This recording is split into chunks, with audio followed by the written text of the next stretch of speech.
Oh yeah, oh yeah, oh yeah, oh yeah, oh yeah, yeah, yeah. We live, we live. Now I'm gonna look right you in your eyes. The rapping professor, we live, baby. We in here. I gotta practice looking downstairs, looking up, and you gotta practice checking me out at 1 o'clock. A new time, same shine, same grind. Oh, good morning, good afternoon, good evening. Not for the live people, but I don't know when they're gonna listen and watch later. So, Game of Thrones, Game of Thrones, Game of Thrones. I'm not here to hate. I'm not here to hate. I heard that nobody learns from being insulted. Watch what you want to watch. Do what you want to do. Live your life. Keep it true. Your boy is here for you. Aaron Smith, the rapping professor. FlyNubianQueens.com, FlyNubianKingTV.com. You can listen live if you catch us later on, and just make sure you're live on. Text Queens to 31996. Make sure you stay all up in the mix. This ain't the new media. This the true media. This is when you get a different perspective to get your direction. Let me get my mind right. Salute to the one and only Boyce Watkins. I need y'all in the chat today. I need y'all in the chat today. I need y'all in the chat today.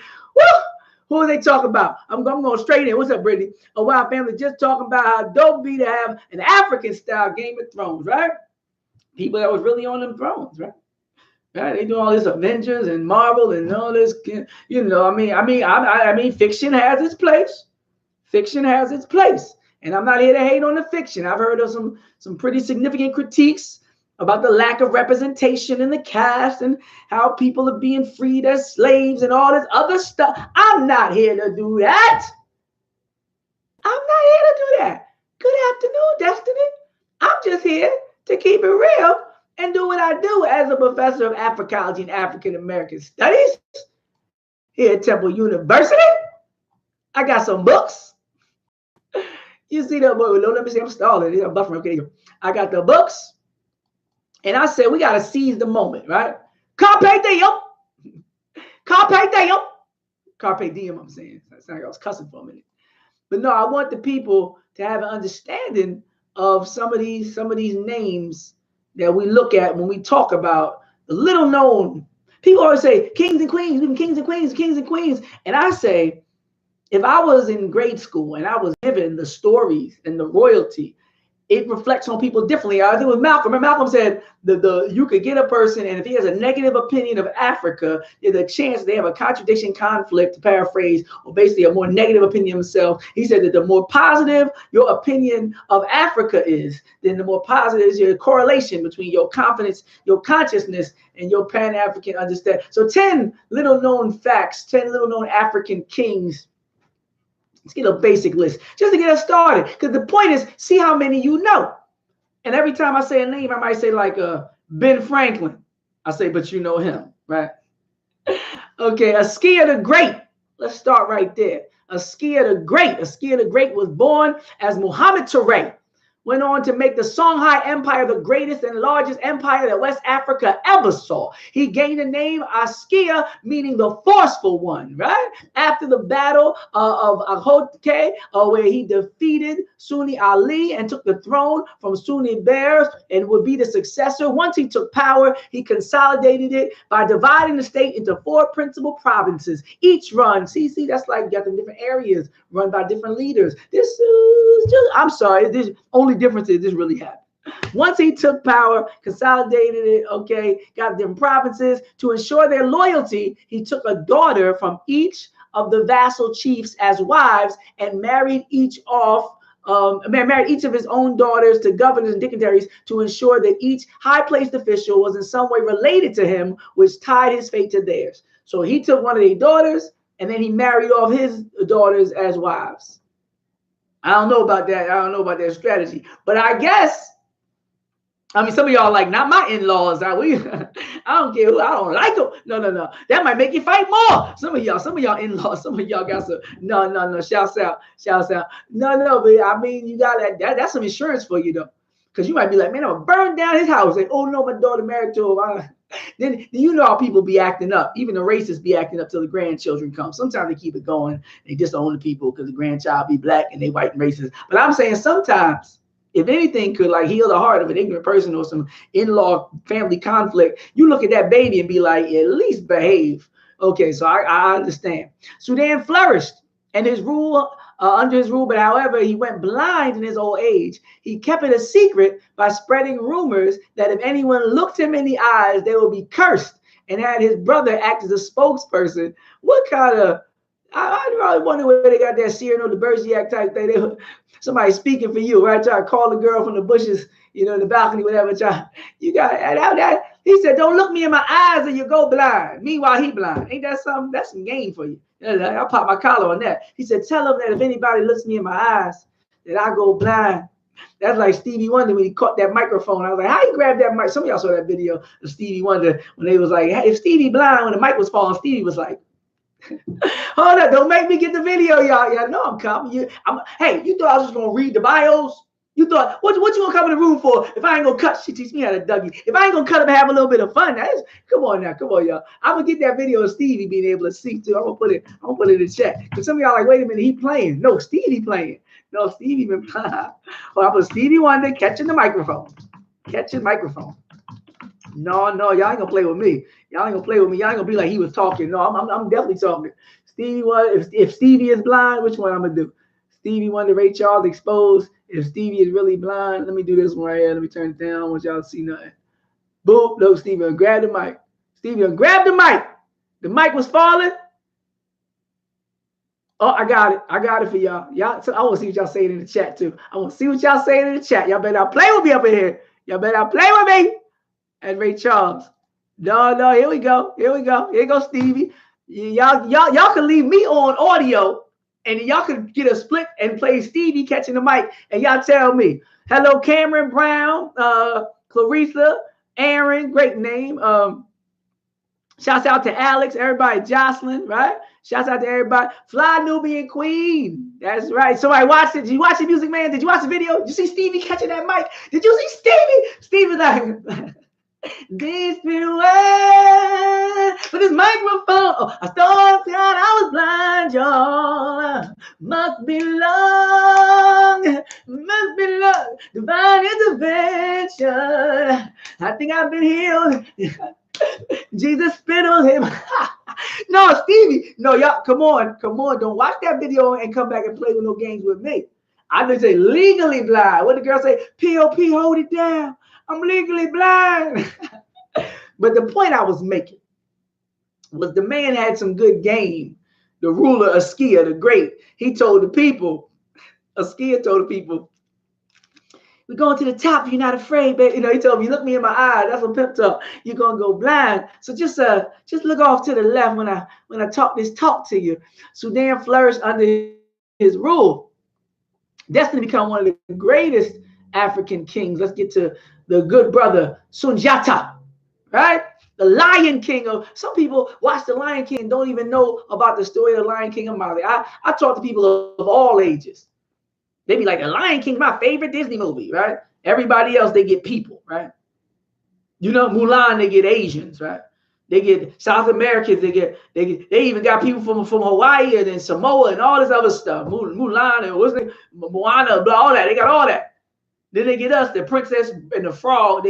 Most of the movie, the princess is a frog. And then the Lion King, they all up in the circle of life, the Kunta Kinte and everything else. And they don't give us one person.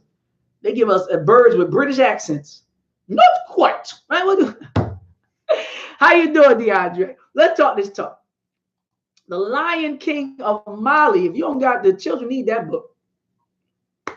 Destined to become one of the greatest African kings. At an early age, Sundiata Keita and his mother were forced to flee their homeland of Kangaba out of fear that their half-brother would assassinate them. So we got this evil, jealous brother thing. This is, whether it's a Sara and a Set, whether it's the story of the great Lion King of Mali, Sundiata, whether it's Cain and Abel, we hear about this jealous brother thing all the time. Jealous brother, jealous brother, jealous brother. Watch them, that's close to you. And make sure they do what they're supposed to do, because you know they be thinking about smoking you.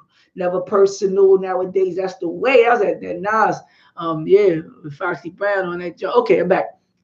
Sundiata Keita, having defeated Suso, Susohos, when he went on to expand his empire, stretching it across Ghana and toward the gold fields of the Senegal River Valley, his empire came to be known as the Great Mali Empire, Sundiata, right? The Lion King of Mali. He reigned for 25 years and died under suspect circumstances after an accident in his capital. Black people in positions of power have been dying from suspect or suspicious circumstances. My gosh, my gosh, my gosh. That's right. Like, share, subscribe. Thank you, Brother DeAndre. FlyNubianQueens.com. FlyNubianKingTV.com. Make sure you listen live or log on. Text Queens 31996. Be in the mix. Hit like, subscribe, and share. There's a little button like that there. Yeah. Or if you want to get your shopping, popping, shop FAQ.com. And FlyNubianBusiness.com to get your business right. FlyNubianMoney.com to get your money right. But we're talking about this Game of Thrones. And I say, who better than the first people on the planet, the first people ever to ascend to a throne, the first people to ever rule an empire or a dynasty, the first people to ever be crowned, the first woman to ever be a queen or a leader or even be viewed as a pharaoh, Hatshepsut, the first people to rule other people, to rule nations, to have a military, the first people to have a concept of a spiritual force, the first people to have a concept of one great grand creator, the first people on the planet to observe the stars in the sky, the first people on the planet to have astrology and astronomy, the first people on the planet to experiment with agriculture, the first people on the planet to get a greater understanding of alchemy. When you see the amps that look like they're life size, and when we deal with the ways that the copper they put now on the little sandals of the feet, on the soles of your feet, they say that copper and precious metals have the ability to extract toxins from the body and give certain energies and properties and qualities. And the first people to talk about embalming and entombing, and the first people to have complex surgeries and utilize anesthesias, and the first people to have counting like the Ashango bone, and the first people to calculate the period of women, the first people to have a 365-day calendar, the first people to recognize what it meant to have a nation and a nation within a nation, the first people to pray, the first people to utilize an alphabet and seek to have a communication or communion with that which was outside of the physical, the first people to show how civilized they were by the complex nature by which they entombed, embalmed, and buried people. They say you could tell how civilized the people are by the way that they bury their dead. The first people to drape themselves in gold. The first people from which all other people come from, whether it's mutations or grafting or just coming later, for the root of all humankind, the ones who wore the crowns first.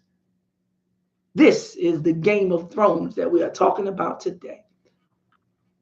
Moshoeshoe, the first founded Sotho nation, which is now known as Lesotho, right? He earned his reputation as a daring cattle raider and was generous to allies and enemies alike. Once he took the throne for his tribe, he used military prowess and diplomatic ingenuity to repel African rivals to the southeast and colonial invasions from the British and the Boers. So whether it was Africans or Europeans, his brother was tactful. He was strategic, right? Defeating the colonial invaders proved to be difficult, so he used diplomatic means by inviting French missionaries into the land. Although he still had to spend a large majority of his time repelling the Boers and the British, he resisted his resistance to colonial rule was largely successful. However, the long war took its toll on him and his resources, and in 1887, he was forced to give up large swaths of his land. Today, Moshoeshoe is counted among the most known African kings. Let me talk to y'all for a minute. Keita dynasty died 12,000 years. Sankarana, yes, Sankarana Rani. How do you say it? Sankarani River. Okay. Talk about it. Where's Jeremy Bailey? Jesus, Yeshua, you guys must be saved. Okay, y'all talking about Corinthians. I'm talking about African kings. So y'all do what y'all do. I'm going to do what I do. Osei Tutu inherited the throne of the Ashanti Empire from his father. He learned about politics while serving in the royal court from an early age, where he won political support of established military generals to take the throne after the death of his father. When he got the throne, he went on to conquer other kingdoms as well as other neighboring states to make his empire the most powerful state in the region. Luck was on his side, as the Ankh-speaking people of his region were already in favor of creating a unified state. He took advantage of this by drafting a constitution where he outlined the Asantehene people as the supreme leader of the Ashanti Empire, with the golden stool as the center of power, if you know the story, and each of the local chiefs deriving their power from that seat. The empire that has started went to be prosperous for 200 years until they were defeated later by British colonists. You getting stories like this every day in school. Not only are you not dropping out, not only are you not rebelling and acting out, but you are going to be intellectually and academically contextualized in history, like the great John Henrik Clarke. Dr. John Henrik Clarke said that history is a compass. You know what? Do I got that book? Ooh, I want to find that book. If I can't find that book, FlyNubianQueen.com. I got it. Boom. This is how we play out here. This is how we play out here. All of them. I know where it's at. You know what I mean? All these joints. I know where it's at. That's something we say in Philly. Joint. It means everything. A thing, a person, a place. Everything is a joint. I'm going to go down to that joint, a situation. They be like, yo, that joint was crazy. You know, a beautiful female. Yo, you should have seen that joint. Like, that's just what we do. So when I say that joint, I'm talking about basically anything. It's Philly. African people in world history. For the babies can read this one. Not the babies, but the young people. The young people. The young people. This is Dr. John Henrik Clarke. People like talking about people. I like talking about them and then giving you ways you can support them. You know, let me get the picture up here. They got the master teacher. I take my time when it comes to the elders. I'm going to do it right. FlyNubianQueen.com, FlyNubianKingTV.com. We got pictures like this, Kwame Nkrumah. Iconography. The iconography. Before children learn to read, they can read these pictures. Right? They can see that. 11 months old, 2 years old, they can see that. Right? Then they can get to this later. But they got a whole world and they got a centerpiece. It's where we start. It's what we talk about first. So by the time we get to that map that tries to make Africa look smaller than it actually is. Right? No, you're right. You're right, Cameron. That's why I'll be supporting everybody trying to do anything to get us blacker. Sunni Ali Bear, but the master teacher said that history is like a compass. You know, so when you getting this kind of stuff in school, or how about this? I got a better one for you. Let me get, like what Dr. King say, someone told a lie one day and couched it in language. We're gonna get the language right tonight. They made you think everything that was black was evil. Look in your dictionaries under the word black. You know, everything black is evil and ugly, and everything white is good, right? Like he said, we're gonna get the language right tonight. We get the language so right that you say, I'm black and I'm beautiful, right? I'm just paraphrasing the last little bit. You get it. The rest was direct quotes. Shouts out to Reverend Dr. Martin Luther King. The point I'm making is, I'm gonna get my language right as I'm speaking to y'all. Because like my brother Cameron, I usually say, I agree, because only in black school we're gonna get this. There's a book called Self-Taught. But I ain't gotta get the book. I see, okay. But I'm gonna talk to y'all first. I'll do a whole piece on self-taught. But y'all, I'll get the link for you so y'all can get it. That's even more important, so y'all can have it. Self-taught. Okay. But the language I want to get right is how we define school. How do we define school? How do we define school? Because we say that a lot. We say what they're going to get in school and what they're not going to get in school.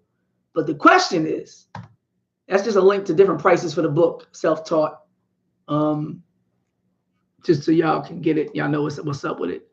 I'll read a little bit of the description if you're not clicking the link. Self-taught, African-American education in slavery and freedom.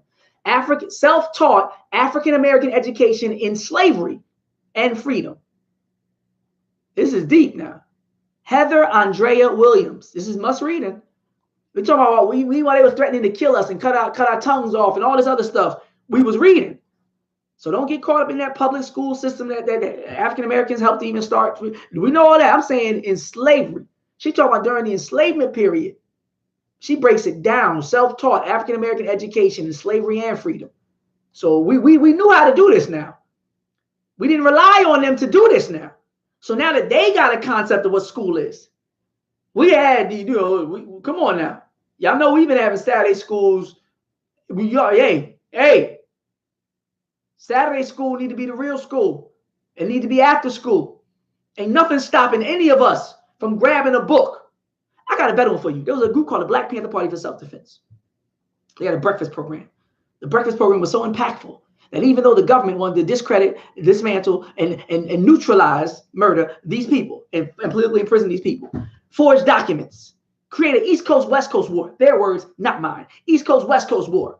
Bunchy Carter loses his life. You got the US organization, the Black Panther Party for Self-Defense, right? Even after all that, COINTELPRO, the FBI said, hey, they on to something when it comes to feeding people. Because if you feed somebody, you got them for a little while. And if you feed them right and you feed them right, if you feed them right and you feed them right, you might be able to help them see the light, right? So what's stopping us from feeding the babies? What's stopping us from feeding the babies? Y'all remember leaving school, you want to get something to eat. Let's be clear. You had that nasty carton of milk that looked like, tastes like it been sitting there all that time. You had that nasty little TV dinner type tray. That little dirty, sticky brownie that you couldn't even scrape out of the tray. Once a week, maybe you got them little square pizzas with artificial everything. And that was the best thing that ever happened to your life because the rest of the food was so bad. That stale tasting spaghetti. You telling me if I don't go once a week, have a book a week, meet with somebody in the school. I don't want you looking like some creep hanging out outside trying to get the kids gifts. I don't want nobody getting arrested. Talk about, come on, kids, let's answer. No. You can't candy. No. I'm not talking about that. Don't get yourself locked up now. I'm saying there's no way you can meet with anybody in the school and say, I want to help do a program. I got a group or something. Somebody got an LLC. If you say I'm going to come into the school for free and do an after school, man, please. So one school will do it. A book a week. And you know what you say? I'll supply refreshments. I guarantee you people show up. And the better the refreshments, the more people going to show up. Let 4 people come by and the word get out. Yo, they had 4 pizzas there. We ate as much as we. I bet you they have 4 pizzas worth of students then. You say we're going to talk about this book for a half an hour. We're going to do question and answer. Everybody needs to have a question. When you ask your question, you get your pass to eat. That's it. Within an hour's time, you got food in your face. And if you choose to stay, you can stay. That way we identify who's who. And the rest of y'all will see you next week. I got pizza tickets right here. Pizza tickets, right? Each pizza ticket is good for 2 or 3 pieces of pizza. Then you go around the neighborhood and you say, I know you working, lawyer so-and-so. I know you got a job. I know you got 4 kids of your own. And I know you might not be able to do this. I know you got to drive your kids all these activities. But I'm working with some kids that don't got no activities. And I need to get 4 pizzas per week. Is there any way? Anybody? Now, please, y'all. Please, y'all. You just opened up a school. And you might have their attention better than the school because sometimes people aren't paying attention because they're hungry as all heck. You got students who go to school without eating. You are what you eat. All you got to bring. You can bring some healthy snacks, whatever you want to bring. Make sure it's food, though. Don't snack them up to the point that no, do that. I'm going to feed them. You can have people donate. You can have local restaurants donate. Say, all I need is like $100 worth of food. I'm trying to make 20 plates. The works. I need some Caribbean restaurants. I need some African restaurants. I need it all. I need some healthy stuff, some vegan. I need it all. I need somebody every week. I need a different sponsor. It only gonna cost y'all maybe $100 retail, which will cost y'all like $50 wholesale. Hook it up. Go show pictures of the students reading. Go to a black restaurant and say, the kids that used to hang outside your store, I got them with me now for the hours where they commit the most stuff. The hours where they getting pregnant or fighting. All that, most of that stuff happening after school, if you ask me. Don't let it be a half day. The parents ain't home. Say on a half day, I'll keep them twice as long. I know for a fact. I tell you all the time. Like, let me start doing little raps and all that. Started off poor with players doing door. Now we on tour, spreading love to all. Gotta go hard, cause learning is so raw. Shout out from these hat black blocks off North Broad. Don't care who ain't feeling us. Hate can't enter us. Soon they'll be cap and gown like who real is us. Coming up, mind on them books, so they scared of us. About to go and change the world. Be prepared for us. Just know they royalty. Ooh. Kill them softly. They try to put me in a box. That's where they lost me. I'm too flossy and too thorough to move like some weirdo. Give up. I'm like, hell no, to 100 from 0. We moving real quick. They diamonds in the rough. Soon they shining like baguettes. I'm dunking like LeBron. Your degree is the rim. Put that work in like God and you hold on to it. Yeah. Back when they was grinding, I'll be there for you. And when you graduate, and I'll be here for you. Too litty. We got books. Now you did it. Shine your light on the world and rep your school with it. And when you look back on these school lessons, all the triumph and the heartache that made you better, do it bigger than a mansion with a pool in it. Don't be fooled by hate, but be fueled with it. Move swiftly and be serious about your life. No weapon formed against you every time you pray at night. You choose your own responses, so make sure you choose them right. If you believe it, you'll achieve it. That's the way of life. I'm riding for these young people. Yeah, I'm about that life. Up and up like 12 o'clock. Oh, yeah, now at the time. That's why it's packed. Woo, that's a fact. Fly Nubian Queens, we on the map. I'm making books off bars. That's rap snacks. Rapping professor, and I'm better, and that's facts. They graduating. What's next? Money, power, respect. Them haters gonna be stressed. That's why we gotta have our own class, wins and losses, right? That's how we do it. So give me some pizza and that kind of charisma and energy. Oh, I got them in half the day. We're gonna do a talent show at the end of the day. I mean, any of y'all got bar? Hey, keep the pizza going. I bet you. I have hundreds of them lined up. So we need to not put our faith. We talked about last time, the great divestment. We need to look at failing schools and be like, you already failed, so let's go do something that passes. Summer is going to be in like 2 months for most of these students. The great divestment would say, we're not begging the school board. We're still vigilant. We're still engaged. I'm not saying we're not. When I say divestment, I mean whatever energies aren't going toward fruitful endeavors. If you're in a position of power and influence, then you're the one who's going to dedicate the disproportionate amount of energy in that. You're a school board official. You are a superintendent. You are a teacher in the classroom. You have some agency. You have some options to be flexible, not just Black history. Then you have your fight. I'm not talking about you. Stay on the front lines, but also be mindful. When you get that call about the brother with the pizzas, help out, right? My point is, for the rest of us who aren't in the schools, who aren't on these school boards, the majority of us, we need to figure out how to get a course of instruction that we can maintain year round. I mean, at some point, we probably have to go indoors. In the beginning, you could be right there at the local park. You could do it. So, hey, I got basketballs. We got organized play. There's a brother. If any of y'all know this brother's name, let me know. He was a brother that would go around. I think it was in Chicago where he started. And he would go around with like a bag full of like balls and athletic equipment. And he would teach children organized activities, organized play, and organized games. He'd go to these inner city playgrounds and he would just bust out, and organize them in a way where they would play. But the brother, he had some locks, but he getting a lot of notoriety for doing it. And he was basically just using, his love for the people and teaching them, because a lot of them didn't have an engagement with organized play unless they was in school, and it was so brief. So he really just, like, there's so many ways you could just come upon some young people or some parents. You telling me, if you get an organization going, and I'm not talking about paying somebody, I'm not talking about paperwork. It's good to have your LLC. It's good to be copyrighted. It's good to have your corporation number. I got all that. Your tax ID, because we'll do contracts eventually. I got all that. I'm saying right now, today, you telling me you can't go outside? You could give them a quote, like they used to do in Bible. What's it called? Vacation Bible School. A quote in a day. Everybody get a piece of pizza, and there's a quote on the bottom of your plate, or whatever it is. They could read the quote while you're eating your pizza. They could say, history is best served to reward all research. Right? Who said it? Malcolm X. What did he mean? You can't know where you're going unless you know where you've been. Thank you, Khalif. Next quote. Right? Then you have, like we doing today. You do a straight African Kings edition.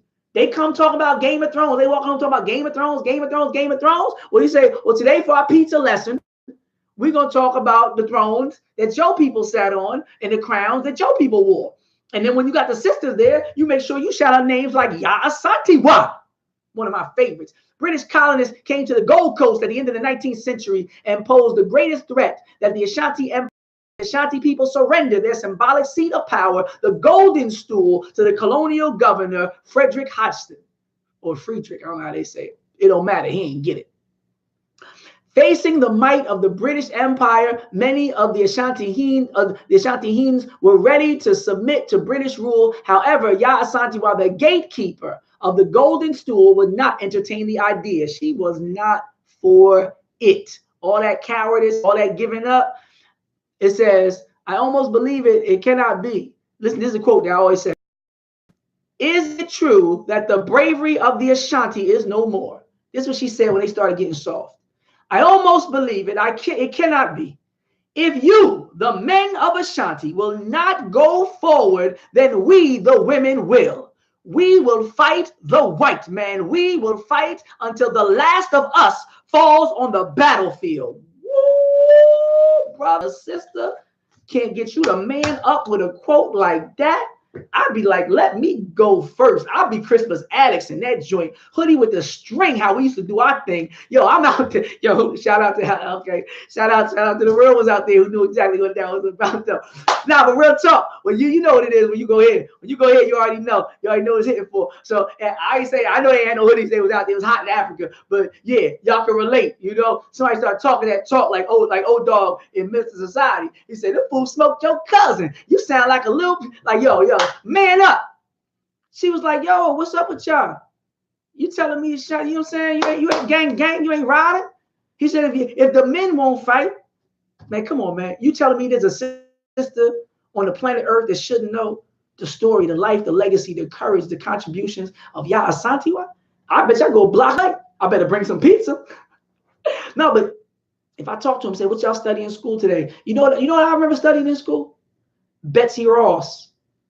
Sewing the flag, when like the master teacher, comedic genius Paul Mooney says she has slaves. She ain't sold nothing. I don't believe she sold nothing either. You telling me she just sat there with a bunch of African slaves and sold something? No. I ain't seen a person who owns slaves ever sewing anything in history. And not in the slave narratives. I never heard, the mistress of the house was sewing with us today.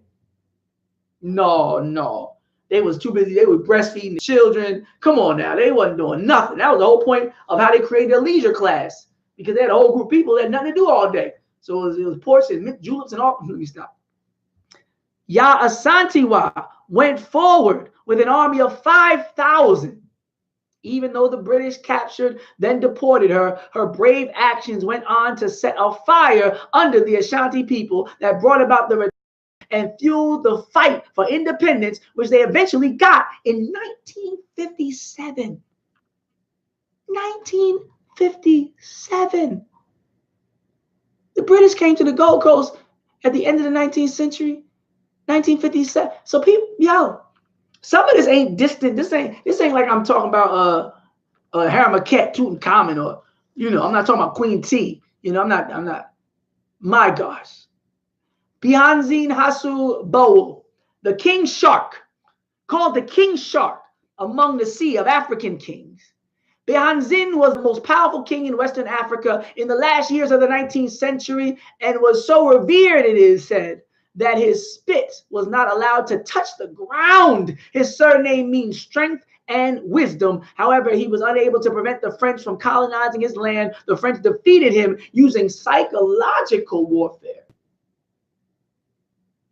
by taking down the Dahomey sacred trees in the Zo and Om forests, then advanced their armies from Porto Novo and up Alume Valley until they were close enough to attack the capital of Abomey. In 1894, he had no choice but to surrender.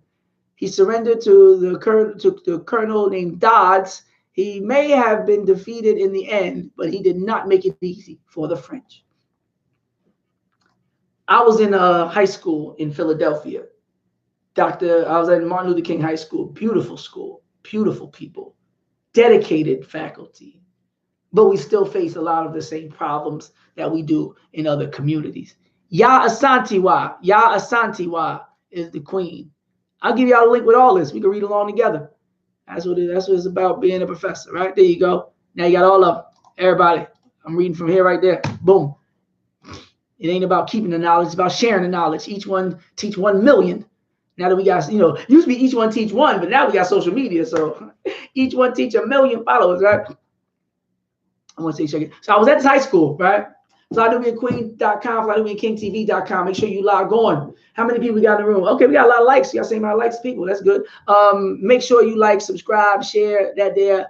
FlyNubianBusiness.com, FlyNubianMoney.com, ShopFNQ.com. But so one of the sisters who was really frustrated all the time, like she was an angry sister, and there's always a backstory because hurt people, and I wondered, who hurt you? So one day I was talking to her, I was talking all the black stuff, right? And she says to me, how come we never fought back? Hit me like a dart through the heart. She looked at me like it was almost like she was looking at the father that she never saw growing up. And she was like, how come, remember that episode of The Fresh Prince of Bel-Air when Ben Vereen was playing Will's dad and he ended up leaving again? And Will tried to play it off at the end of the episode. And then Will's talking to Uncle Phil, and Will says, how come he don't want me, man? He just falls and collapses into Uncle Phil's arms. That was a powerful episode. But the way she said it to me was like she wanted an answer. She wanted to know why we didn't resist. And I was thinking to myself, my gosh, my sweet child. Aptheker talking about the slave revolts, the powerful book. Let me get the books in here. I got some of them books. I'm going to just give you the link, though. If you know about the white author Aptheker, slave revolts. So many books about revolts. So many books about Nat Turner and Harper's Ferry. So many books. I'm just going to give you the Amazon link. American Negro Slave Revolts, Deluxe Edition from 1983. Let's do that one. Herbert Aptheker. That's easy. But I was thinking to myself, how were these stories told to avoid talking about the Zulu Wars, the Seminole Wars, the 100-Year Wars? What about the spices and the Gold Coast and the Ivory Coast? These were trading coasts. How did you not talk about the relationship and when it deteriorated? How did you just start with slavery? You know how many lies you got to tell? That's why I say it's like a game of Jenga. Pull the right bottom block, and you'll dismantle this whole illusion, this whole Truman Show curtain, this whole Matrix blue pill ingested, type of opioid crisis, this whole rabbit hole looking glass. You could just dismantle the whole thing. What was it? They Live, Rowdy Piper with the glasses. You could just, how many lies you got to tell to make it seem like, how much Uncle Remus, Aesop's Fables type of singing and dancing, happy enslaved African, getting smacked, going with the wind, not doing nothing. I don't know nothing about birthing no babies. Like, what do you got to tell people? You know how many lies you got to stack? Lies, is it racks on racks on racks, lies on lies on lies? And when she was in high school, this girl's about to enter adulthood, thinking, like we said before, with the master teacher, John Henrik Clarke. He was told that his people didn't do anything, and something in his spirit said that wasn't true, would set him on a lifelong intellectual trajectory and endeavor to gain as much information and share it with his people as possible. The master teacher, Dr. John Henrik Clarke, he was lied to the same way our own Charles Blockson, if you're familiar with Charles Blockson in the Blockson collection, I'll give you that link too. We have something called the Blockson collection here at Temple University. It's one of the greatest collections of African-American memorabilia on the planet. On the planet. People fly from all over the world to study at the Charles L. Blockson collection here at Temple University. There's people who go here that don't even know it's here. And I try to change that every day, especially my black students. That's the link to the Blockson collection. They have over 700,000 of pieces of memorabilia. Just for reference, the shawl that Harriet Tubman wore that's donated in D.C., Charles L. Blockson donated that shawl from Harriet Tubman that she wore. This is how deep this collection is. If you ever get a chance, if you ever riding down 95, you get off at Philadelphia because you're 10 minutes away from Temple University's campus, and we right there off Broad Street, the Blockson. You tell them the Charles L. Blockson collection, you need to visit the collection. And you can walk in and visit the collection. One security guard, she's the nicest security guard that you'll ever want to meet. You tell her who you are, show some ID, you walk straight back, no fee. The Charles L. Blockson collection. And just most recently, we got the donations from the Tupac estate. And we got a pendant that he wore. And we got his earrings and a lot of his writings and his song lyrics and everything. Whole Tupac exhibit. And we got exhibits all the time, exhibits going, Charles, like, please. But here this young lady was about to go into the world and being told all the time that we didn't do anything. Now they don't say it explicitly. Now they just craft the curriculum and structurally what I call oppression through omission. Oppression through omission. Dr. Aaron X. Smith, the rapping professor. So you can cite me accordingly and let it be known. Oppression through omission. Now it's like academic, intellectual, benign neglect. They don't need to work against you and plot against you. They don't need the buck breaking, the slave breaking, the COINTELPRO, the convict leasing, the red line, and the Jim Crow, the segregation. They don't need that. The best and highest elevation of oppression is when you can let your hands off of it, and it's a self-perpetuating, self-fulfilling prophecy, and it's like a proverbial hamster wheel of second caste and class citizenship. The books are already written. They just use the textbooks they got. And when they do make little changes, they change it to migrants instead of enslaved Africans. They change it to workers instead of prisoners of war, right? So here you have somebody probably about almost 18 years old thinking, if I got that book, do I got that book? Do I got that book? I do got that book. I know where it's at too. Negro History and Culture. No, I got the one about the revolts. Well, I gave it to you already. I got another one though about slave revolts. It's a great one, slave revolts. But this sister had never heard of Nat Turner.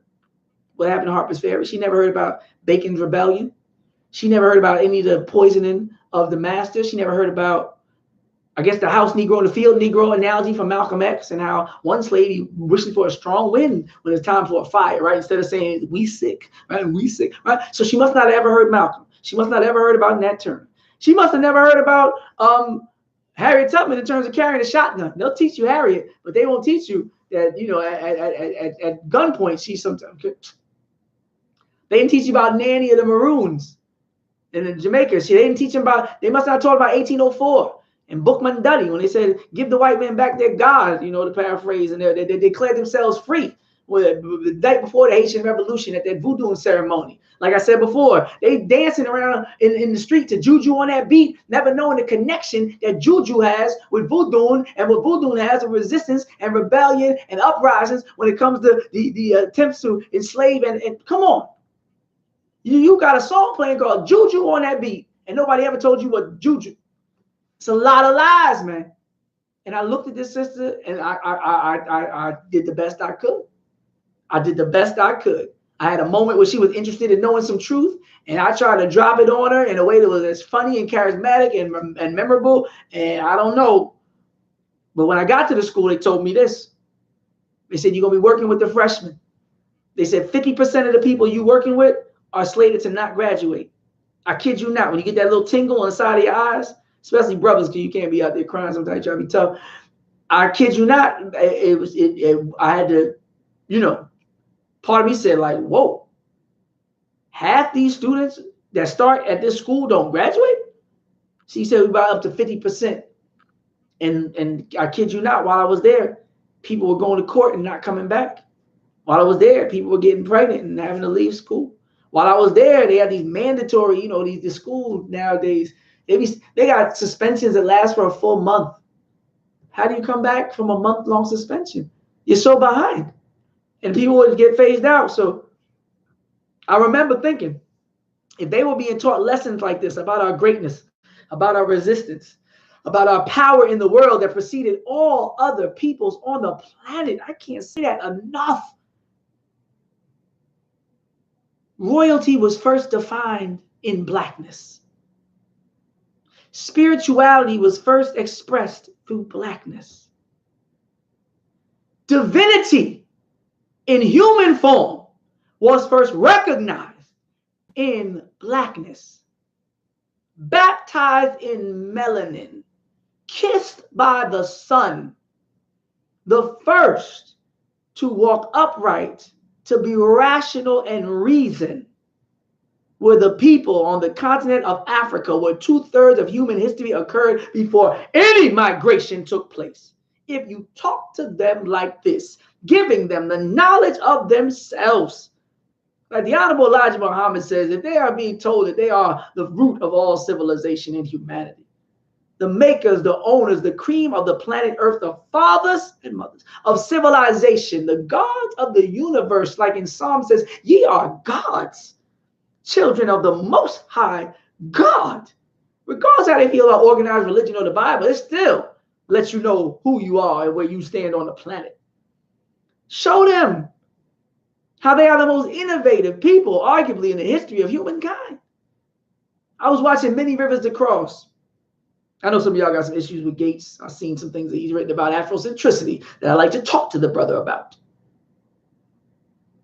Appreciate his evolution, but I got some questions. No, but seriously, at the end of Many Rivers to Cross, it talks about protests and the history of protests and how much African Americans have contributed to international protests, whether it was Tiananmen Square, whether it's people fighting for a free Palestine, whether it's the gay rights movement, the women's movement, the Chicano movement. Like, people have utilized our symbolisms, our slogans, our martyrs, whether it's Dr. King, We Shall Overcome, the Black Fist. People have learned how to struggle. The whole idea of freedom was most consistently and realistically codified in the life and expression for further liberty and agency of the African enslaved in the Americas and throughout the world.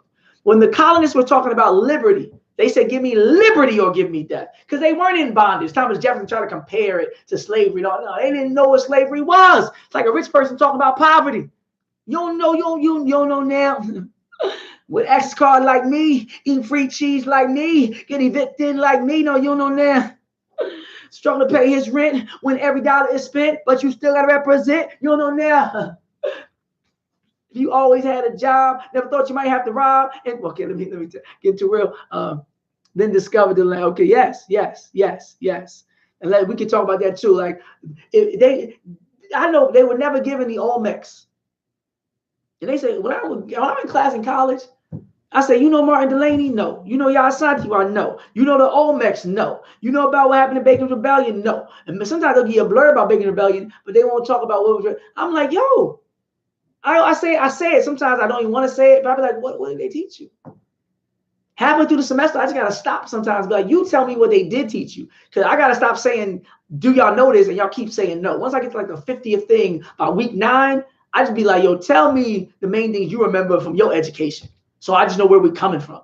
It'd be cherry trees, Ben Franklin with a kite, Thales, Socrates, Plato, none of them being told that these same people studied in Africa at the feet of African masters, like the great Dr. Molefi Kete Asante teaches. I always talk about the video, Decolonizing the University. If you have not seen this video, this is the video I want you to share with everybody when you finish logging on and subscribing to Fly Nubian Queen and FlyNubianKingTV.com.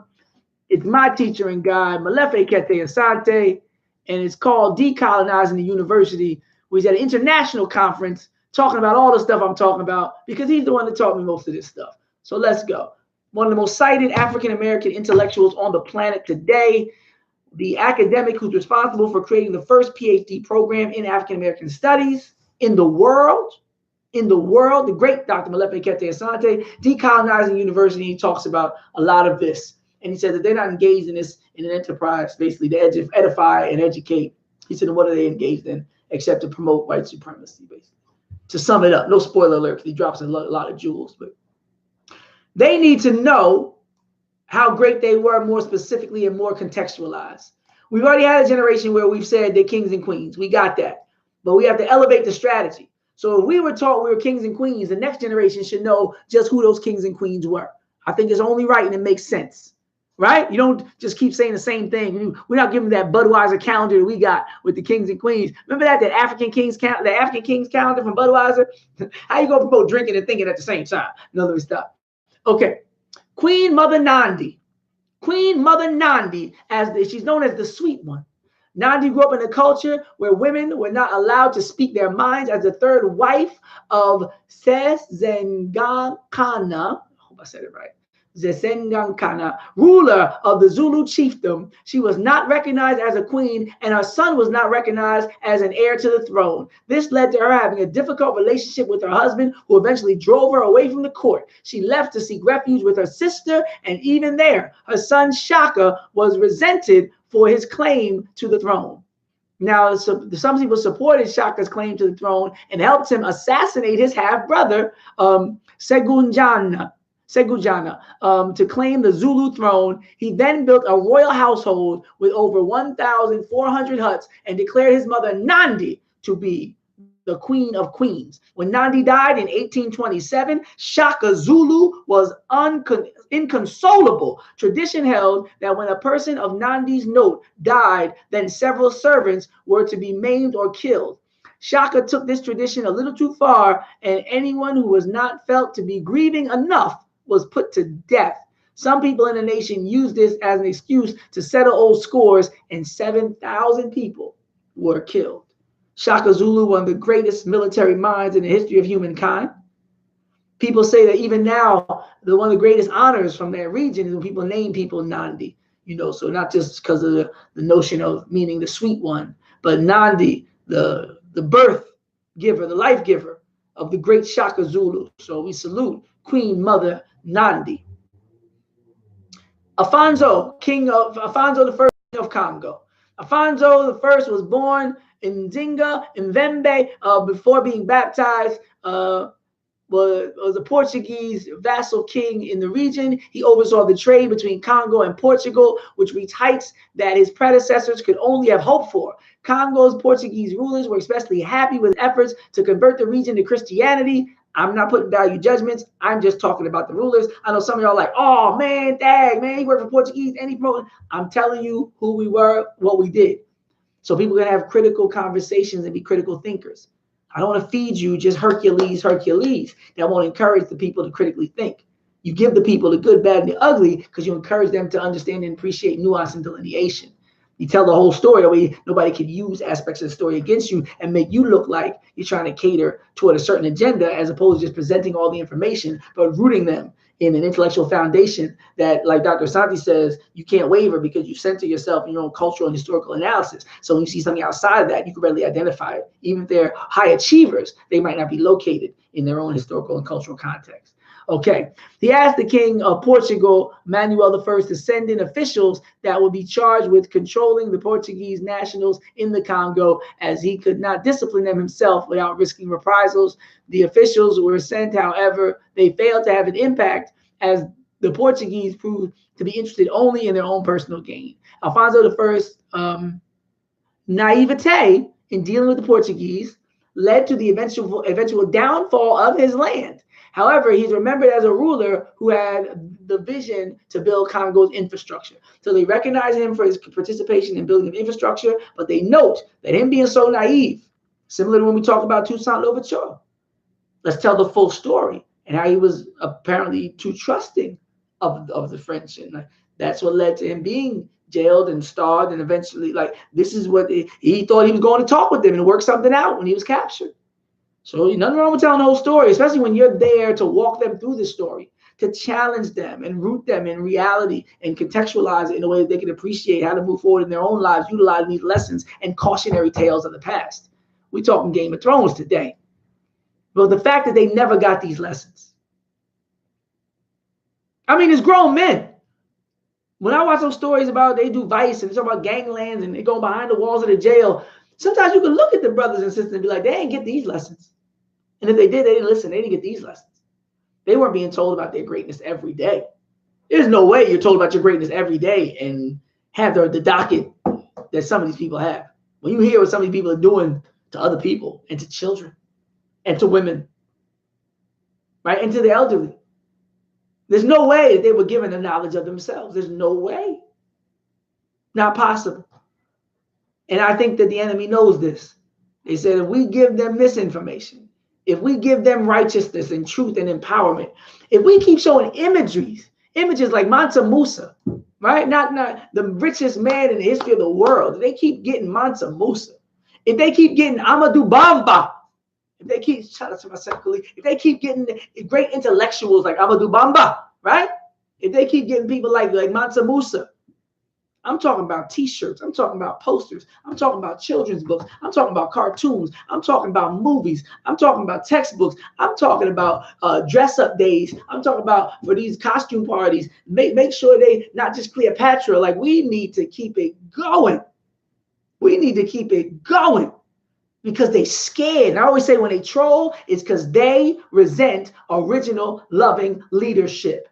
TROLL. Whenever you see a troll, just know they resent original, loving leadership. When I say original, I'm talking about the original people on the planet Earth.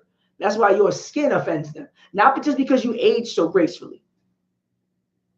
Not just because you seem to age like no people on the planet age, at least by the diet we got. There's people in remote regions who have good diets and good exercise regimens.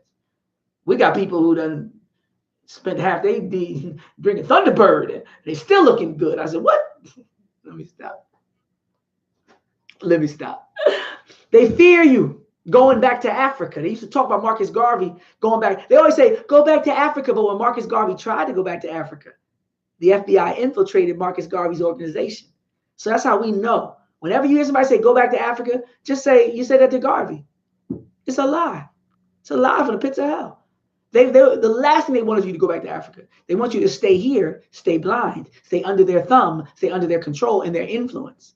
That's why the whole Brownsville public school debate was such a big deal. When they try to say, we don't want y'all teaching our children no more. We want to teach our own children. And them Jewish teachers and others got together and boycotted, right? Let me get that last video in here before we even leave here. Let me do the Brownsville school. Am I saying it right? Yeah, Brownsville, New York, boycott school. I think I put this in there before. And the brother got fired. The brother got fired. The black man, in the end. The white teachers got their school back. Brownsville school boycott. Did I spell it right? I don't know. Yeah, so the black people, they always say, you should take responsibility. You should take responsibility, right? And when we did try to take responsibility, they wouldn't let us have the responsibility because New York public schools, some of the same names back then and some of the same names still involved in public schooling today, because it's the Brownsville public school boycott of 1905. The Brownsville, there's two of them then. Wow.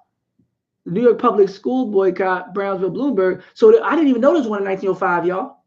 I learned today. Wow, y'all taught me something. Y'all taught me something. So I'm going to give you the one that I knew about from 1965. Now I'm going to go research the one from 1905. They got it all in their documents. I'm looking at Jewish Telegraphic Agency. They talk about it. Largest bus boycott. They got the one in Harlem in 1958. They bragging about it here. A successful Jewish boycott of the New York public schools. Ocean Hill, Brownsville, 50 years later.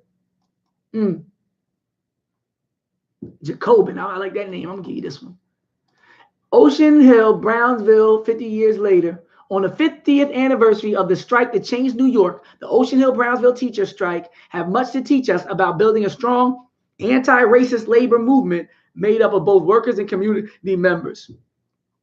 They might be doing a kumbaya in this piece. I don't know. I'm just going to give you it to give you the reference. And you can look up other aspects of it. Because sometimes they be trying to, teach the history, but they try to put a little spin on it. So we need to all work together. No. And they wasn't even trying to fire the boy. They're trying to relocate them so we got more teachers. That's all it was.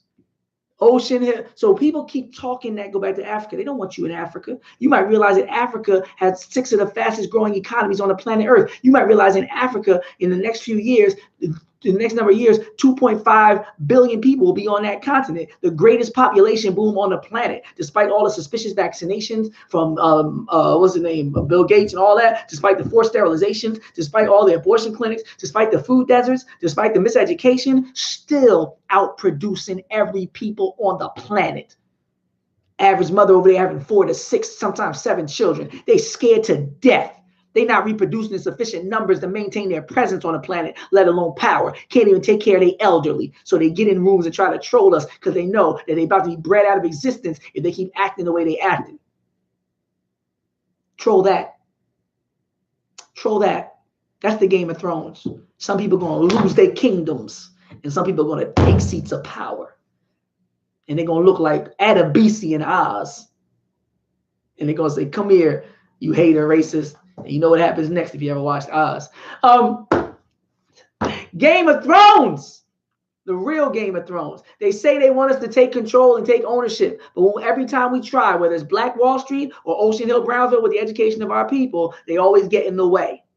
So don't believe what people tell you they want you to do. Just do what you know you need to do. And if they in the way, treat them accordingly and respond accordingly. If you ever play football and ever play running back, you know exactly what you need to do. Boom, boom, boom, boom, boom. This is the Game of Thrones the young people need. They need a certain swag, a certain drip, a certain confidence. They need you to be able to clap back. They need clever acronyms. They need you to be able to imitate everybody from Stevie Wonder. This be what, this be what. Happy birthday to you. Right? They need you to make it interesting and make it fun. And if you can't support somebody, they can.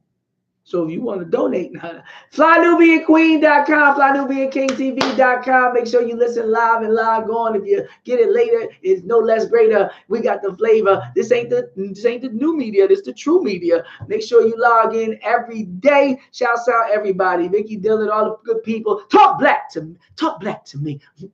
It's just a beautiful situation to share a platform with so many divinely inspired intellectuals and critical thinkers and people that love their people enough to come on here and share something with the audience every day. So we salute Brother Boyce Watkins. There ain't nothing nobody could ever tell me about Boyce Watkins. That's like the In Living Color skit where they say, don't nobody say nothing bad about Miss Jenkins, because that's when ours goes off, right?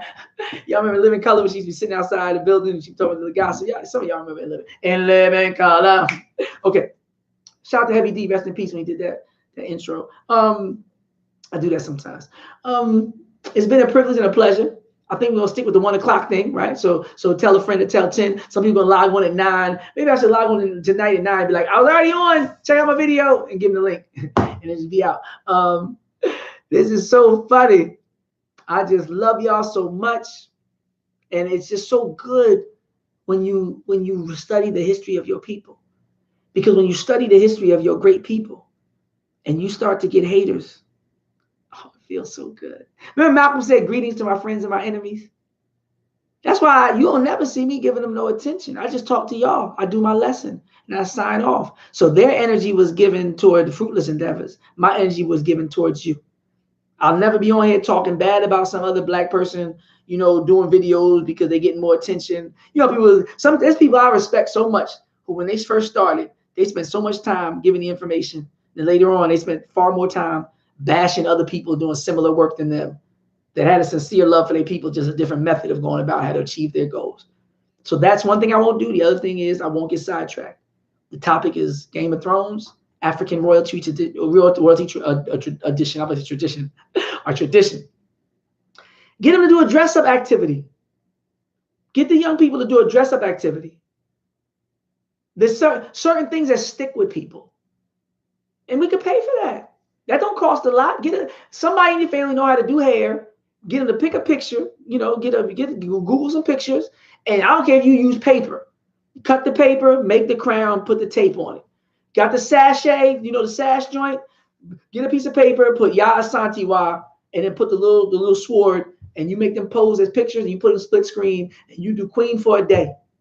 There's so many ways to continuously combat the negative depictions, the depravity that is traditional education about what it means to be black, what it means to be African, what it means to be of a darker hue, what it means to have roots in Africa. There's so much we can do. We can get on platforms. We can style our hair. We can get the language right? I'm adamantly against language like low-income people. I have a video that talks about our teachable moment where I say we got to stop putting people's condition before their humanity. If I was dyslexic, they wouldn't say dyslexic Aaron. The American Disabilities Act would have my head. You can't walk around saying dyslexic or cerebral palsy Pam. You can't do that. Why would you be able, why would you say they're so accustomed and comfortable putting people's value based in their net worth that they say things like low income people? And you know it's pathologizing, it's pejorative, because they only really do that after they successfully, like in 1987, when Ronald Reagan coaxed everybody into thinking a certain thing when he thought welfare queen. Now they're thinking primarily about black women when they hear things like low income people. Even though the majority of welfare and public assistance goes to white people and most white women, and the biggest beneficiary of affirmative action, even though the face of that is us, is white women.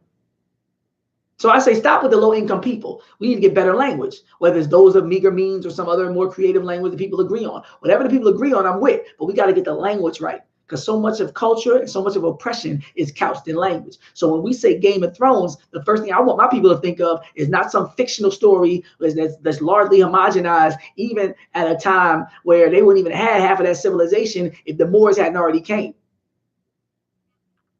Pre-Moor Europe is very different than post-Moor Moorish Europe. Spanish, when 1842, man. Before that, I told y'all how it was. Y'all can look at, there's a History Channel video that talks about the history of Europe, and the white people did it themselves. They pulled no punches. The Visigoths and the Vandals, and how they was just warring and blooding and raw meeting and all the cannibalism. They talk about all of it. The lack of hygiene, they talk about all of it. And there's a movie called Dirt. Some of y'all seen that. But the real dirt is, the real scoop is how people could take elements of your story. Kingdoms fighting kingdoms. King Arthur ain't real, y'all. Let me give y'all the skinny, like the episodes and stories they tell about these people. The Sorcerer's Stone, they taking that from other people's stuff. The greatest endeavor that Europe has ever engaged in was the colonial project. That's the greatest thing Europe brought to the world. The greatest thing Europe brought to the world, I'm talking great in terms of size, not in terms of value or moral character or quality.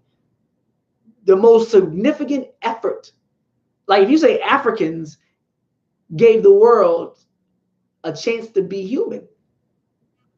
Repeatedly, actually. Physically, literally, you all come from Africans. So watch your mouth, talk respectfully to your ancestors and your mothers and fathers on this planet. But other than that, even like when Dr. King said, we're the moral conscience of the nation. We repeatedly, even John Henry Clark talked and alluded to something to that effect, how we are prisoners of our own humanity, victims of our own humanity, I should say. Right? So even Columbus in his own diary said with 50 men, we can subjugate the whole island. So there's something about our nature that even our enemies recognize. So we repeatedly tried to bring humanity to the planet the way we did the first time, the way we restored balance. The reason why they put Obama in there after all these white people had messed it up. It's a history to that. It's a tradition. Let the black guy try. After we done our try, maybe he can fix it for us. So when we think Game of Thrones, I want people to think black people on thrones. The pyramids were up before there was a thing called Europe or a thing called Greece. They should not learn more about fictional kingdoms than they should about Aksum and Songhai and Mali and Nubia and Kush. And they should know more about winter coming than they know about Africa and how it's been going. They should know. They should know the Black Hills here in the New World. They should know the great mountains like Kilimanjaro, and they should know Swaziland and the Zulu Empire. They should know all that. They should know the library of Tutankhamun and Sankore, and they should know about Waset, the first university on the planet, right? Because of course, it's a block on a pyramid. The last class you take is called a capstone course. Even now in colleges like Temple, they call it a course and a capstone course. There's no capstones in Greece. Capstone is based on a pyramid. Only capstones they got when they stole them Techanews, if you want to consider that. So here in Philadelphia, they like the Rocky statue before we ever had a Joe Frazier statue. So there's a lot of danger to developing an appetite for illusion when you have a world so significantly rooted in reality, like what it means to be African American in racist America. Game of Thrones. Just like with the feminism issue, some people are so busy wanting to burn bras and make men an enemy and follow a CIA asset like Gloria Steinem. They got black sisters reading so much bell hooks and Gloria Steinem, their heads are spinning. They can't even find a way to get married. Meanwhile, the image of the feminine aspect before feminism is Nut, symbolized as the divine representation of the cosmos, where every day there's the sun, Ra, enters into Nut and then comes out, the other end, enters through her body and then exits out her mouth. So the birth of a new day, the birth of a sun, the birth of a shine. Nut, right, with stars in her body. Like when you see the video, all the stars are closer. Or Kendrick Lamar says, I'm gonna put the video in there. Because I'm gonna put the picture of Nut and I'll put the video. Because if I don't give you a little bit of hip hop, I ain't doing it right. I ain't doing it right. Because I gotta give you something to get to the young people. Because me saying this about the video might be able to get you to get a young person to watch the rest of this video. They're gonna say the part about Kendrick is toward the end, but try to check it out, see if you like it. If not, you can fast forward, and I bet you we get them for at least 10, 15 minutes. Then if they get bored, they went to Kendrick part, you can fast forward to the Kendrick part, but I'm gonna give you all of it. No, they said the role of a great teacher is to train their replacement. I'm going to give you a way to listen to the video, watch the video, give you the citations, the references, all right, chapter and verse, and I'm going to give you a way to recruit somebody else. They do it for the black church. They do it for Jehovah's Witnesses. They do it for drug dealers and pimps. They got strategies to recruit people and whole hierarchies and protocols. That's my main joint, my bottom. But everybody got a way to go and get some. They knocking on doors. Did you hear about John Smith? Yeah. Everybody got a way to get people. We're gonna be equally as sophisticated, because if we're not as sophisticated as our enemies, we cannot expect liberation. I'm gonna teach one to teach tons. Here we go. All the stars are closer, and you can teach this lesson yourself. People know these videos and they know these artists. And if you ever do a speech or a speaking engagement at a school and people are slouching down and wearing headphones and wearing their hoodies, this is how you can get their attention. You say, anybody watch this video? It's called it's part of the Black Panther soundtrack. It's called All the Stars Are Closer, right? All the stars, basically, right? And then I'm gonna say, put Goddess Newt. And you can show the picture of Goddess Newt. Newton Geb, I'll give you a video on it. Oh, that's too long of a video. People, the myth of Newt, Ra, and Thoth. Nah. Stellar Goddess Newt. I like when they have the actual lecture, because they'll try to write them up looking like Sigourney Weaver, like Ridley Scott produced this thing. We ain't doing that. I'm gonna give you and here's the video about Newt, and I'm gonna put the picture in there. You know the sister, she got her toes and her hands touching the earth. Sky Goddess Newt. No. I'm a teacher. I'll teach the teachers. I'll teach the teachers. I was in a principal training for the Plus program, and they were surprised when I asked them to stop playing hangman. And they told me, they said, I never thought about it like that. I said, the lack of cultural sensitivity and the amount of dislocation that a black teacher has to have to play hangman in a room full of black students is the reason I'm here. And all my life, I've been in group classrooms. I was the only black person in my grade one time in an all-white classroom. And the teacher said, let's play hangman. All the students went, yay! And I said, wow, this seemed like a residual exhilaration from when they actually had the spectacle lynching. They used to cheer more and more, right? Claude Neal, spectacle lynching to Claude Neal, where they broke off his fingers and they castrated him and stuffed pieces of it in his mouth, made him eat it. They burned him and shot him. Yeah! They were like, yeah, let's play hangman. Looking around like, why? We wouldn't play no Holocaust game. We wouldn't play Oven Man. We wouldn't play no Snatch the Dream Chaser, put him in a finishing school and abuse the child, Native people, Indigenous man. We wouldn't play no Hiroshima Nagasaki man game. Why is my genocide celebrated? Why is the murder of my ancestors a game that if you type into your app right now, I'll type it in. I'll type it in right now. I'm gonna type it in right now. I'm gonna show you how pitiful this is. Because millions of people around the world play, approve, or engage with this kind of technology, and nobody once said, hey, how about we not put a hangman game since black people were lynched? There's a book called Without Sanctuary. There's another book called 100 Years of Lynching by Ginsburg. Let me give you the two books, and then I give you the apps. Then I get up out of here. Sometimes I get so warmed up, I can't play with people no more, because I know some things I'm saying can make people think differently. We're doing surgery right now. Every time you learn a new fact, a new fold comes in your brain. I'm doing hardwiring, bottom block talk. Rapping Professor, FlyNubianQueen.com, FlyNubianKingTV.com. Make sure you log on. Text Queens to 31996. You stay in the mix. You like, subscribe, you share. Hit those buttons. FlyNubianBusiness.com, FlyNubianMoney.com, ShopFNQ.com. Make sure you log on. My goodness. Let me get these books for my good people. 100 Years of Lynching. White brother made this book, man. I don't care where the information comes from. You could do this. I'm going to do another one too. There's 30 years of lynching in the United States. Paul Finkelman did that one. But the one I suggest is,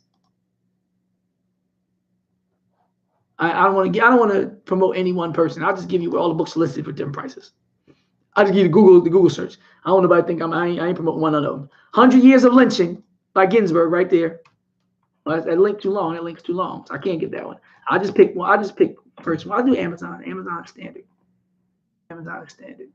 Boom. 100 Years of Lynching. Amazon.com. Boom. That way I know it's no what they call it? No viruses and no funny links. You know what I'm saying? I don't want no issues. I want I want to do my people the best way I can. I love the people. 100 Years of Lynching right there. That's the book by Ginsburg. And of course, the pictorial book. They also have a documentary. You can look at videos, Without Sanctuary, right? Most people are familiar with that one. That's all the pictures of the lynchings. Without Sanctuary. Sanctuary. All right? Lynching photography in the United States. Yeah, they got a bit of hardcover. How did hardcover less than the paperback? Maybe it's a used one. But they charge you for that book. But I think you can look at all this online too. So I'm not trying to sell nothing. I ain't charge you for nothing. But the young people, wait, no, how you gonna have that link's too long too, they said. The link can only be so long, I guess. So Without Sanctuary, 100 Years of Lynching. I'll just put the title. Y'all get it. Y'all get it. Y'all can Google the book. Y'all Google the book. Without Sanctuary.